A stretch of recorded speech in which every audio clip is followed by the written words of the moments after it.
এই উম্মত জাহান্নামে যাবে, পায়ে বেড়ি থাকবে না। এই উম্মত জাহান্নামে যাবে, গলায় শিকল থাকবে না। এই উম্মত জাহান্নামে যাবে, চেহারা কালো হবে না। অথচ জাহান্নামীদের চেহারা কালো হবে, এই উম্মতের চেহারা কালো হবে না। একজনের চেহারা কালো হবে না। ফেরেশতা জিজ্ঞেস করবে, আল্লাহ চেহারা তো ঝকঝকে, গলায় নাই শিকল, পায়ে নাই বেড়ি, হাতে নাই হাত কড়ি, এটা আবার কি পাঠায় দিলেন? তো আল্লাহ জবাব দিবে, আমার বন্ধুর উম্মত, খবর দাও। তো ফেরেশতা মালিক জিজ্ঞেস করবে, দারোগা হাতকড়ি নেই কেন? বলছে, যেই হাত উঁচুতে ব্যবহার হয় ওটা হাতে হাতকড়ি লাগে না। যেই পাও মসজিদের দিকে চলে ওই পায়ে বেড়ি লাগে না। যেই কপাল আমার কুদরতি পায়ে জীবনে একবারও আমাকে পাওয়ার জন্য ঠেকায়া দিছে, সেজদা করছে, ওই চেহারা কোনোদিন কালো হয় না, গলায় কোনোদিন চিকন লাগে না। 3 জায়গায় আগুন লাগাবে না, খবরদার। চেহারায়, হাতে, পায়ে, বাকি শরীরে লাগায়া দাও।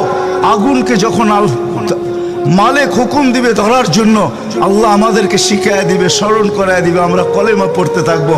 আগুন আসবে আর যাবে, আসবে আর যাবে, ধরবে না। একবার, দুইবার, 3 বার হবে। মালিক কোরা চার্জ করবে, লাঠি চার্জ করবে, ধরিস না কেন? তো আগুন বলবে, লাইসালি সুলতানুন আলা মান ক্বালা লা ইলাহা ইল্লাল্লাহ মুহাম্মাদুর রাসূলুল্লাহ। এই কলেমা যে পড়ে তাকে ধরার ক্ষমতা আমার নাই। তারপরে আল্লাহ নিজে কি করবে? ইমাম কুরতুবী রহমাতুল্লাহ আলাইহি লেখছেন, ফাআমাতাল্লাহু মাউতাতান, আল্লাহ আমাদেরকে ঘুম পড়ায়া দিবে। মৌতের যেরকম ঘুমের দোয়া, মৌতের দোয়া আর ঘুমের দোয়া একই দোয়া। আমরা ঘুমের দোয়া পড়ি, আমুতু আহিয়া, আল্লাহ মরতে চললাম, কাল সকালে উঠাইলে উঠবো, না হলে আর কিয়ামতের আগে উঠবো না। তো ঘুমো মৌত, আল্লাহ ঘুম পড়ায় দিবে। আজাব ঘুমের ভিতরে কমপ্লিট করে আল্লাহ বাহির করে নিয়ে নিবে। নবীর সুবাদে, নবীর সুবাদে।